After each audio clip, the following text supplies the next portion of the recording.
Hi guys, good morning. Lapit mo sa mga umababasa. Ayan, maulan po guys, maulan na umaga. So yun, maulan na New Year. Pag diretso itong ulan hanggang gabi, ang mga gala, planong mga Pilipino. Ang mga gala plan. Hello guys, we are the Prudente Family here in Oman. Hello. And, this is my daughter Reye and Daddy Reye and daughter Reye. I am Momi Elyn.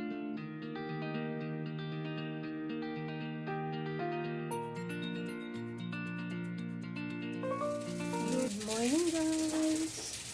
Ayan guys, umuulan sa labas. So we welcome guys, New Year, December 31, 2021. So we welcome the New Year sa ulan, na may ulan. Umuulan ang Oman. Medyo malakas pala. Say good morning to Beth. Uy, morning. Pagigising lang guys. Hi guys, good morning. Lapit mo sa mga umababasa. Ayan, maulan po guys, maulan na umaga. Pagigising lang namin. So i-welcome namin ang New Year na ulan.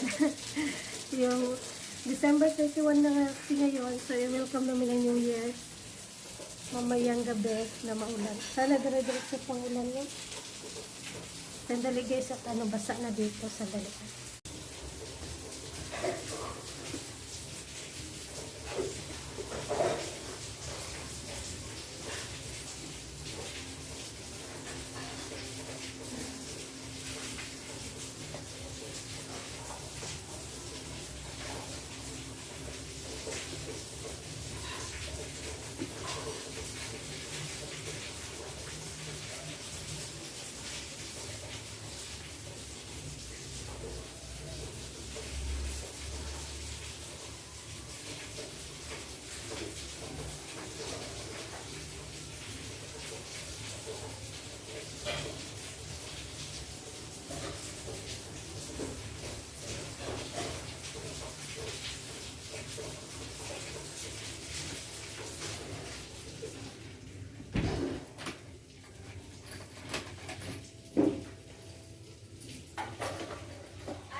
But I need Wi-Fi. And Yeah, I don't know the Wi-Fi password. Ayan guys, masok mo yung tubig kasi dito guys, pinilagyan namin ng mga basahan. Pinilagyan namin ng mga basahan guys. Ang galit naman. I don't know the password. Ayan, kung bata ng problema. Munting dekorasyon namin sa New Year guys. This And is then, my work. ang aming fruits. Si Reye po daw gumawa niyan. If Yung this print, one- yung antitalabia. Yeah. Siya antitalab. Happy New Year 2020. Siya daw ang gumawa. Hinahanap niya si Daddy. Because I need the password to the Wi-Fi. Ayan, munting fruits namin for New Year. Guys, so, yun, nabasa yung pagkainan ni Flanky. Eh, nagtago si Flanky, syempre maulan. Can you give me umbrella?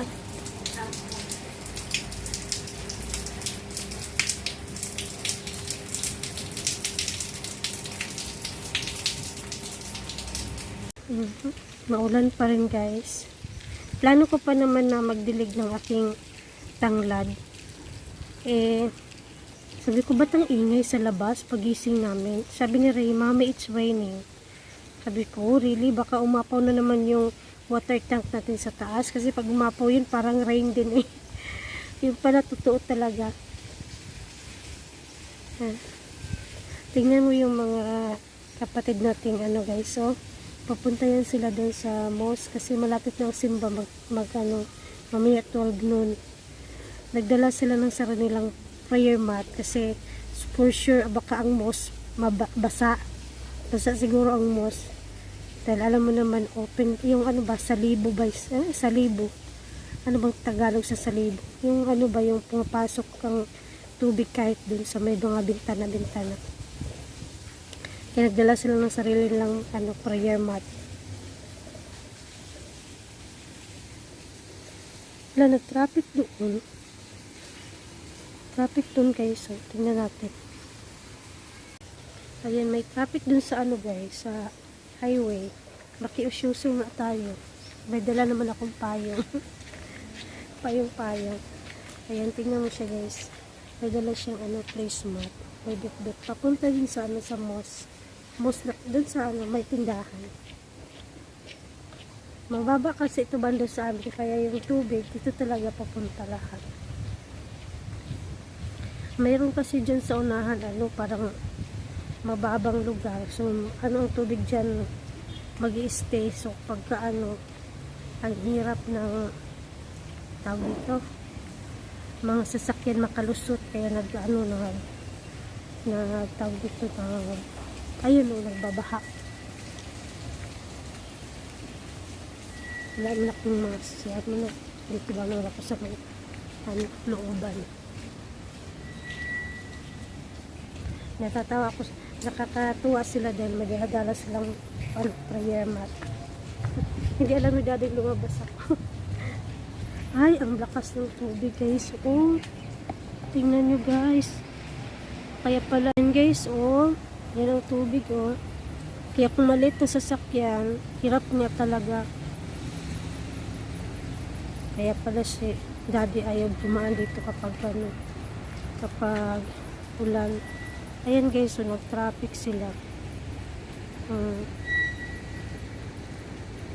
Kasi pagdating dito sa unahan, ang lakas ng tubig. Ako lang nag-iisang babae dito nagwara-wara. Dito guys ako sa may construction site. So ayun guys, hanggang doon pala ang tubig. Sabi kasi ni daddy, ito pagka lugar na ito nagbabaha mami, pagka umuulan. Pero hindi ko naaktuhan kasi hindi naman ako lumalabas dito lagi. Paglabas namin dito kinabukasan guys, wala na yung hupa na yung tubig. Kasi imagine that yung tubig pagaling sa amin, banda. Ayan.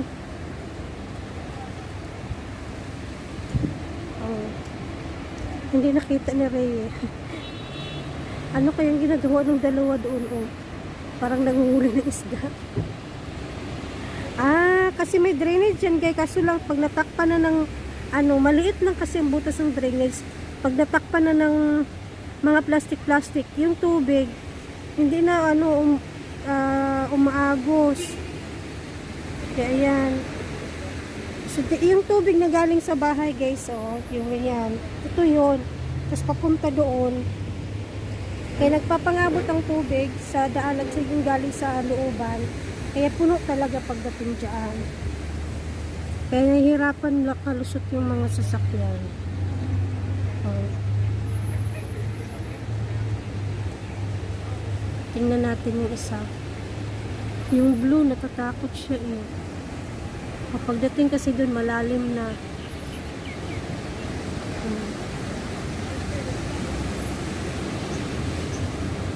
So, yun. Maulan na New Year. Pag diretso itong ulan hanggang gabi, ang mga gala plan ng mga Pilipino. Ang mga gala plan, maudlot. Alas, sumikat ng araw guys, pero sige pa rin patak ang ulan. Ayan.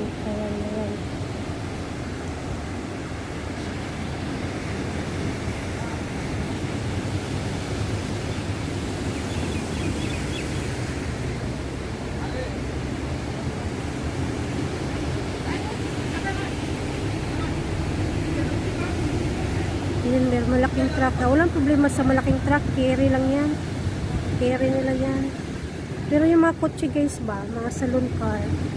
Ay, yung blue talagang tumirik siya. Parang ano, hindi kinaya. Hindi na siya makausap.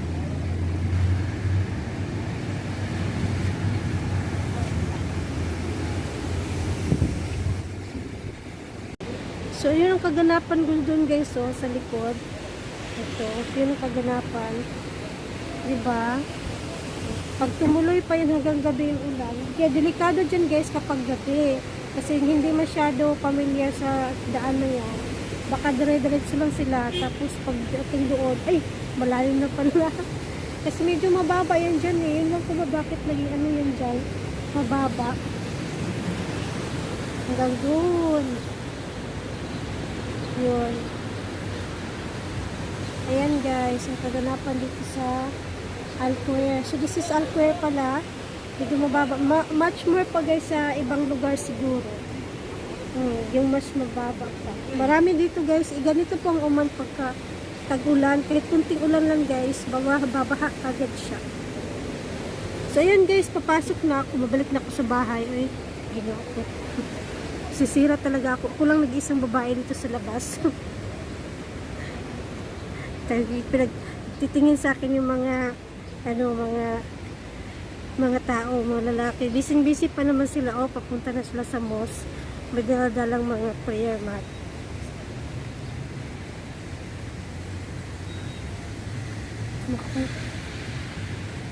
Ay, nagbundulan pala itong guys. Yung blue at saka yung ano. Kaya hindi siya makausad kasi yung mga kabundol niya. Siyempre, kailangan kanya kabundol sa kanya. Kailangan din ng ano, ng settlement bago sila ano. Kasi kung sino magbabayad, settlement muna. Pero pag ganyan kasi, minsan sasabihin ng police, okay, picturean nyo yung car ninyo and then remove it from the road kasi nakakasagabal kayo sa traffic. So, tingnan mo guys, so, sumikat na yung araw. Sumikat na yung araw. Ganito po sa Oman guys. Uulan siya, tapos maya-maya sisikat yung araw.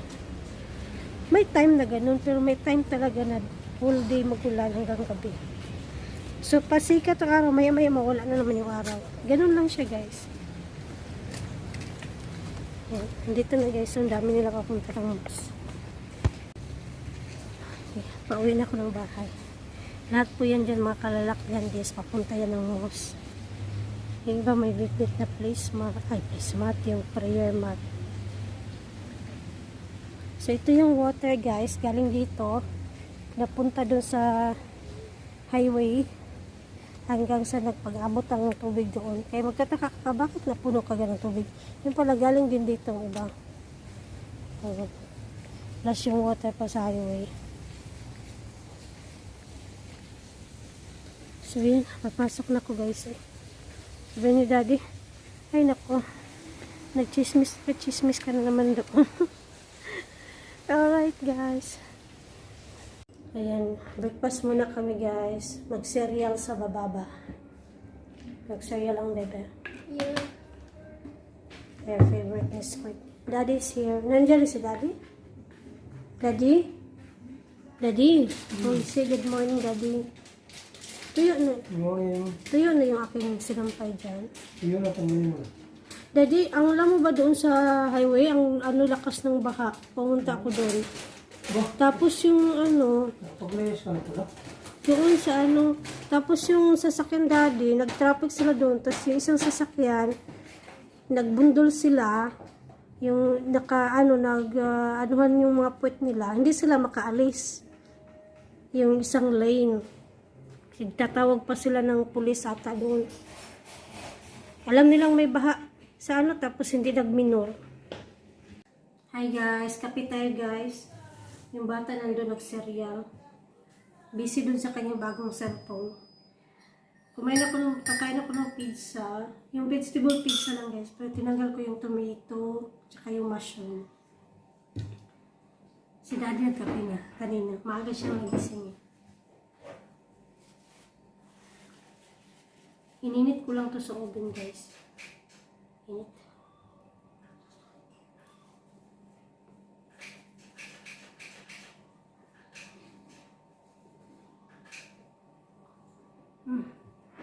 Happy guys. Kunti lang luto naman kanina mamaya guys. Magano lang ako patutin at saka pansit. Then si Brian nagluto ng beef stick. Yun lang for the new year. Hapunan.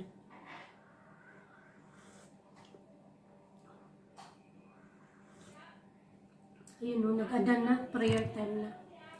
Okay guys, later ulit guys. Magkape muna ako.